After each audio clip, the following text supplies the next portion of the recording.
Heather from firststepreading.com. So we talked about the walking rainbows, and I showed you one way you can do it, where you're looking at the paper towels to change colors. Now this is the other way you can do it, where actually some of the cups change colors. So the way I did it this way, it takes longer because the colors have to go up and they have to get enough color. These were just this one and this one.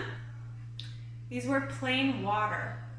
And I took the paper towel and I folded it in half and in half again, and I put one here, one here, one here. I put a red, one with red food coloring, like 8 drops of food coloring. Nothing in this one.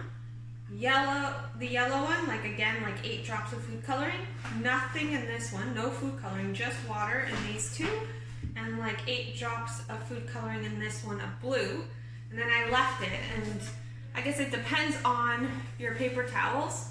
Ours are pretty thick, so it took a good couple hours for the water in the middle to change. So it shows how blue and yellow, when it mixes together, you get green. That's our secondary color, and these are our primary colors. And yellow and red are primary colors, and when they mix together, they get orange. So primary, primary, primary, secondary, secondary. So that is a walking rainbow, where you have to wait a long time for the blank, the ones with just water, to change color. Mama. Yes?